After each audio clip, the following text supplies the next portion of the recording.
Hi there, this is Be in the Know, brought to you by OWI and Tail, and I have Phil Windley with me. Phil, welcome to the show.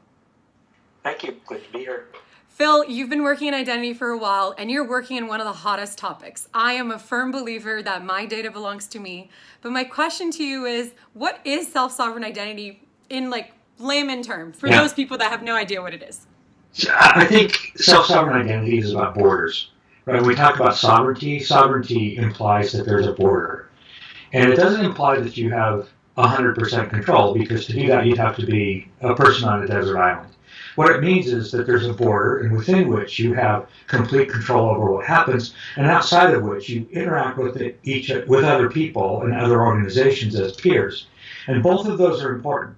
Right? We all want to have more control over how data about us is used, but we also, in today's internet, don't interact with companies, especially, as peers.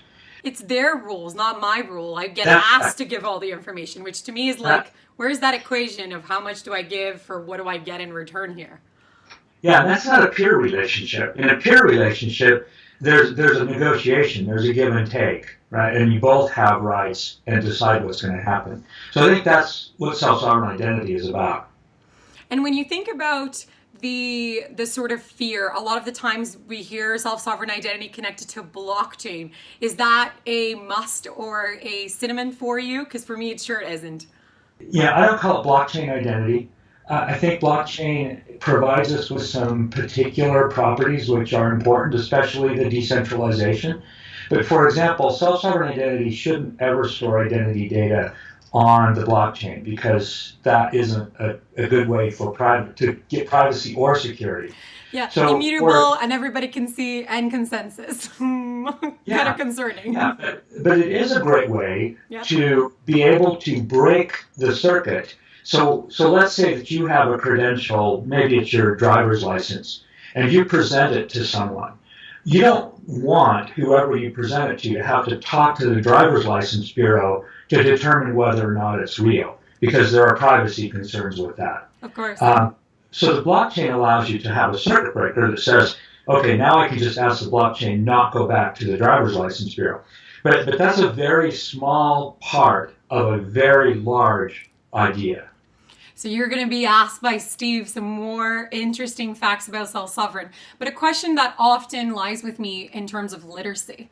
Do you think that people wake up like we live in a little bit of a bubble, identity geeks?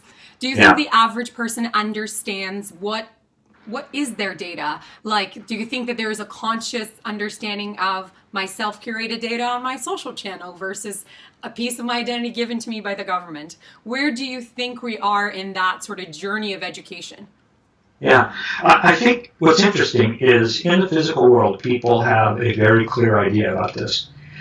So they don't think about it as identity. And in fact, in self-sovereign identity, I think it's interesting that there's no artifact that's called an identity. There are relationships and there are credentials. And people understand relationships and people understand credentials. And so if I ask somebody about, where would they use their driver's license, they understand that. Where would they use the title to their car? They understand that. So it's really about things that people already understand, relationships and credentials, and just bringing the capabilities that those have in the physical world online so that we can do the same thing online that we do offline. And do you think that there would be, who do you think is best suited to provide such infrastructure for a self-sovereign identity world to exist effectively? I think it has to be a system like the internet. Right? I like to think of it as the internet for identity. Okay. If you think about what makes the internet special, nobody owns it, anybody can use it, and everybody can improve it.